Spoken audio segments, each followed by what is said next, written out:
하늘의 평안과 기쁨이 여러분과 여러분 가정 가운데, 인생 가운데 함께 하시기를 주님의 이름으로 간절히 축원합니다.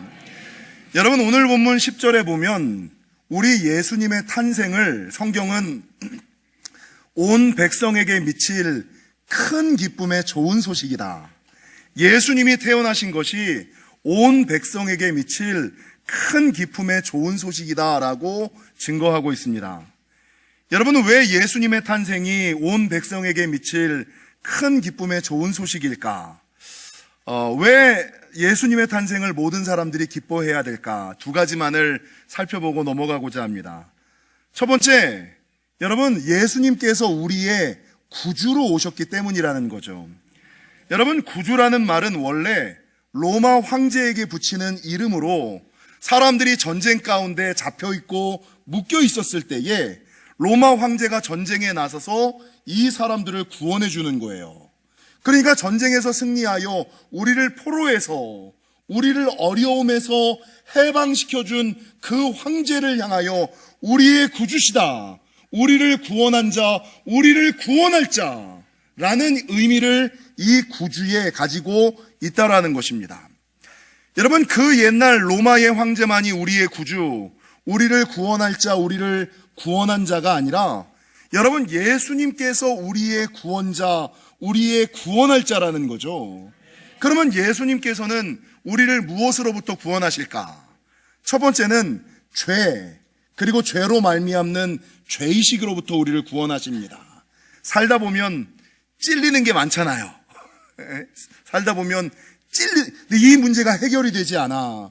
근데 예수님께서 이 땅에 오셔서 죄와 죄로 말미암는 죄의식으로부터 우리를 구원하여 주시고, 여러분, 두 번째는 세상과 사단의 유혹과 시험으로부터, 세상과 사단의 시험과 유혹으로부터, 어둠의 권세로부터 우리를 구원하여 주시고, 세 번째는 모든 인간이 가지고 있는 삶의 불안과 염려, 죽음의 공포로부터, 삶의 불안과 염려, 죽음의 공포로부터 우리를 구원해 주신다는 것이죠. 여러분, 살면서 무언가에 묶여 보셨습니까? 살면서 무언가에 잡혀 보셨어요? 돈 걱정에, 건강 염려 때문에, 이런저런 문제 때문에 여러분 묶이거나 잡힌 삶을 한번 살아보셨습니까? 여러분, 저는 살아봤어요. 제가 말씀을 준비하면서 제 과거가 떠오르더라고요. 여러분, 제가 제가 좋아하는 대통령 가운데 한 분이 누구라고요? 윤석열? 아이고, 김대중 대통령. 네, 김대중 대통령을 왜 좋아할까? 제가 좌파나 제가 전라도라서 김대중 대통령을 좋아할까요? 이 김대중 대통령에 대한 소식은 제가 여러 번 설교해서 아시죠? 저는 사실 96년도부터 직장 생활을 하면서 카드를 너무 많이 써가지고 신용불량자로서 한 4, 5년을 살았어요. 여러분, 95년도, 96년도, 97년도 IMF를 전후해서 예전에는 지금과 다른 은행 시스템, 지금과는 다른 카드. 그래서 제가 그 사회 초년생이긴 했는데 뭐가 자랑이었냐면 모든 카드를 다 갖고 있는 거. 그러니까 모든 은행과 모든 카드사의 카드를 이렇게 쫙 피면 카드 지갑에서 쭈르륵 떨어졌어요. 근데 이 모든 카드에 뭡니까? 그걸 뭐라 그래요? 신용 서비스? 현금 서비스를 다 받아서 이 열 몇 장의 카드를 돌려 쓰다가 제가 신용불량자가 됐어요. 뭣도 모를 때죠. 근데 이 신용불량자가 되고 나니까 여러분, 이 은행이나 카드사에서 어떻게 하든지 간에 돈을 받아내야 되잖아요. 그러니까 맨 처음에는 좋게 저한테 전화를 해서 돈 갚으세요 라고 얘기를 하다가 이게 1년, 2년 지나가면 은행에서 옛날에는 어디로 넘어갔냐면 여신관리팀으로 넘어갔어요. 근데 이 여신관리팀 사람들은 은행 사람들이 아니고 자기가 그 돈을 받아서 얼마를 받는 사람들이라, 경험해 보신 분들 있습니까? 그 여신관리팀들은 여러분 거의 조폭이고 깡패였어요. 전화해가지고 이 새끼 저 새끼는 아주 기본이고, 여러분 얘기로 하다가 내가 안 들으면 니네 애비 전화번호 대, 니네 애미 전화번호 대, 나 니네 집 앞에 가서 기다리고 있을 거야. 여러분, 이런 협박을, 니네 부모는 너 같은 놈 낳고서 발 뻗고 산다니? 여러분, 이걸 한 3, 4년 정도 전화를 빚독촉 받아보신 분 계세요? 예, 이거를 3, 4년 정도 빚독촉을 받아보면 집에 들어가기가 싫어요. 혹시나 행여나 우리 부모에게 이 여신관리팀이 전화를 했을까라는 생각에 어머님의 얼굴을, 아버지의 얼굴을 보는 것도 너무나 힘들고, 그냥 딱 죽고 싶은 인생. 정말 죽고 싶다. 살고 싶지 않다라는 인생을 제가 96년도, 97년도, 98년도, 99년도 이렇게 살았어요. 근데 99년도 8월 15일, 99년도 돼가지고 제가 이 빚을 겨우겨우 상환을 조금 했거든요. 근데 그럼에도 불구하고 뭐가 남았냐면 은행의 블랙리스트로 제 이름이 올라가서 여러분 카드도 못 만들고 은행 거래도 못하고 여권도 못 만들고, 그 당시는 제가 잘 몰라서 그랬습니다만 건강보험의 혜택도 못 받았어요. 그래서 제가 이빨이 너무 아픈데 이 건강보험 혜택을 나는 신용불량자니까 은행이나 보험회사 예전에는 사실 그 전산이 그렇게 안 돼 있었을 텐데 그 두려움 때문에 이 건강보험의 혜택을 못 받아서 형 건강보험을 제 형의 이름을 팔아가지고 치아 치료를 받아야 될 정도로 참 두렵고 떨리는 인생을, 빚독촉을 받는 인생을, 빚독촉을 받고 나서도 블랙리스트에 올라가서 여러분 정말 죽고 싶은 인생을 살았지요.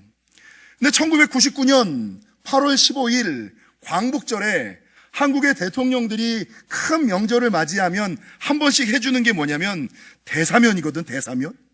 근데 8월 15일을 맞이해서 김대중 대통령이 여러분 그 당시 IMF 때 경제적인 어려움을 당하고 있었던 모든 경제사범의 경제 대사면을 딱 실행을 해주는 거예요. 여러분 그 전까지는 빨간 줄이 올라가서 신용의 빨간 줄이 올라가서 은행도 못 가고 카드도 못 만들고 여권도 못 만들고 여러분 건강보험도 혜택도 받지 못하던 제가 여러분 이 김대중 대통령의 8.15 대사면에 혜택을 받아서 내 전산에서 빨간 줄이 지어져서 그 다음 달 삼성카드가 나오는데 너무 기쁘더라고요. 너무 기쁘더라고요. 그래서 이 대통령이 경제 대사면을 해준다는 뉴스가 8월 15일 날 KBS에서 나올 때 여러분 제가 전라도라, 제가 좌파라 김대중 대통령을 좋아하는 것이 아니라 내가 이 은혜를 가슴에 새기고 나도 드디어 신용이 풀렸다. 나도 드디어 카드를 만들 수 있다. 나도 드디어 여권을 만들 수 있다. 나도 드디어 건강보험료를 낼 수 있다. 안 겪어본 사람들은 모를 거예요. 여러분 이 1999년 8월 15일 김대중 대통령의 경제대사면 소식이 저에게는 얼마나 기쁜 소식이었는지 평생에 잊지를 못해. 여러분 그런데요, 한국의 슈바이처라고 불리는 장기려 선생이, 한국의 슈바이처라고 여기 불리는 장기려 선생이 그의 나이 80이 되던 해에 어떤 기자가 이 장기려 선생님한테 선생님 일생의 가장 기쁜 소식이 무엇이었습니까? 를 물었어요. 근데 이 장기려 박사가 뭐라고 대답했냐면 첫 번째, 결혼하고 첫 아이가 태어났을 때, 결혼하고 첫 아이를 안아서, 여러분 기억나시죠? 결혼하고 첫 아이가 태어나서 그 아이를 품에 안을 때 그 기쁨은 정말 기뻤다. 두 번째, 손기정 선수가 올림픽에서 금메달 딸 때, 연세가 얼마나, 손기정 선수가 올림픽에 나가서 금메달을 딸 때 나는 너무나 기뻤다.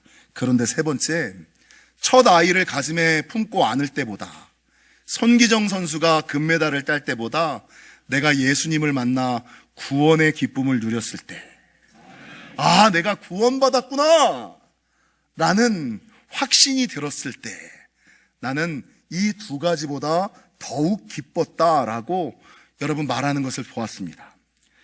여러분, 김대중 대통령은 제 신용 문제의 구주였지만 우리 예수님은 내 영혼과 인생의 구주.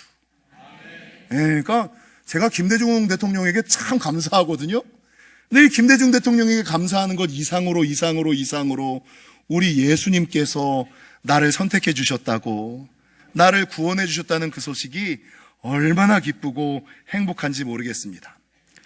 여러분, 첫 번째, 예수님의 탄생이 온 백성에게 미칠 큰 기쁨의 좋은 소식인 이유는 예수님께서 우리의 인생의 문제의 구주가, 건강의 문제, 영혼의 문제, 물질의 문제, 자녀의 문제, 가정의 문제를 해결해 주실 구주가 되었기 때문이기도 하고, 여러분, 두 번째는 그 구원을 경험한 사람들이 하늘의 평안과 평화를 누리기 때문에. 여러분, 평안하십니까? 여러분, 행복하십니까? 살다 보면 아무리 많은 것을 가져도, 아무리 많은 것을 누려도 마음의 평안과 평화를 누리지 못하는 사람들이 너무나 많지요. 제가 예전에 평안과 평화에 대한 설교를 하면서, 여러분, 주님께서는 우리에게 평안과 평화를 주시기 위하여 이 땅에 오셨는데, 평안이라는 것은 뭡니까? 평안이라는 것은 내적이고 심리적이고 개인적으로 문제가 없어서 안정감을 누리고 있는 마음의 상태. 내적으로 심리적으로 뭐 걸리는 게 없는 거야. 문제가 없어서 누리는 마음의 안정감, 이게 평안이에요. 근데 평화라는 것은 무엇이냐? 여러분, 외적이고 관계적이고 환경적으로도 아무런 문제가 없어서 안정감을 누리는 상태. 그러니까 주님께서 이 땅에 오셔서 너희는 마음에 평안하고 외적으로 평화를 누려야 된다 라고 우리에게 말씀하고 있다라는 것이죠. 여러분, 제가 96년, 97년, 98년, 99년 이 신용불량자 블랙리스트에 올라서 그때 느꼈던 마음은 뭐였냐면, 딱 죽고 싶다는 생각, 죽어버리고 싶다라는 생각. 그게 너무 힘들어서, 너무 어려워서, 너무 버거워서, 부모 얼굴 볼 낯이 없어서 딱 죽고 싶다는 생각이 들 때, 여러분, 그때가 너무 힘들고 어려울 때였다는 거죠. 살다 보면 죽고 싶은 생각이 들 때가 있고, 여러분, 또 살다 보면 죽고 싶다는 생각이 들 때와는 반대로 죽어도 여한이 없겠다라는 생각이 들 때가 있어요. 느껴보셨어요? 죽고 싶다는 생각이 들 때가 있고, 죽어도 여한이 없겠다라는 생각이 들 때가 있다라는 것이죠. 제가 말씀을 준비하면서 내 인생을 뒤돌아보면 죽고 싶다는 생각이 들 때가 있었고, 죽어도 여한이 없겠다라는 생각이 들 때도 있더라고요. 그런데 예수님의 오심은 이거다. 우리 예수님은 죽고 싶은 생각이 드는 영혼들의 인생을 죽어도 여한이 없는 인생으로 바꾸시기 위하여 이 땅에 오셨다. 죽고 싶은 생각이 드는 인생을 죽어도 여한이 없는 인생으로 바꾸시기 위하여 이 땅에 오셨다라고 성경은 마음의 평안, 외적인 평화를 주시기 위하여 이 땅에 오셨다라고 성경은 증거하고 있는 겁니다. 지난 12월 4일 기독교 사회문제연구원 발표에 의하면 성도들이 신앙생활을 하는 제일 목적이 뭔지 아세요? 지난 12월 14일 날 성도들이 왜 교회를 다닐까? 여러분, 예전에는 진리를 알기 위하여, 구원을 받기 위하여, 이게 목적이었거든요. 근데 요즘 사람들은 진리 구원에는 관심이 별로 없고, 첫 번째 목적이 뭐냐면 마음의 평안과 위로를 누리기 위하여 교회를 다니고 신앙생활을 한대요. 그래서 이 기독교 사회문제연구원이 한국의 기독 청년들을 대상으로 해서 이 설문조사를 했는데, 여러분, 재밌는 설문은 교회 다니는 사람들의 청년들 중 5명 중 2명은 마음의 평안과 위로를 얻기 위하여 점을 보거나 타로를 한다. 그 결론이, 통계가 나왔어요. 여러분, 오늘 저와 여러분이 읽었던 이 말씀을 통하여 마음의 위로와 평안은 언제 얻어져요? 제가 맨날 불렀던 찬양, 하늘 위에서 내려오네. 여러분, 평안은 하나님만이 주실 수 있는 거예요. 하늘에서만 내려오는 거예요. 세상을 살아가는 동안에 딱 죽고 싶은 생각이 들 때가 있고, 죽어도 여한이 없겠다라는 생각이 들 때가 있음을 기억하시고, 혹시나 죽고 싶다는 생각이 들면 그 마음의 평안과 위로는 오직 예수님에 대한 믿음, 그를 위한 예배와 기도 가운데서만 얻어짐을.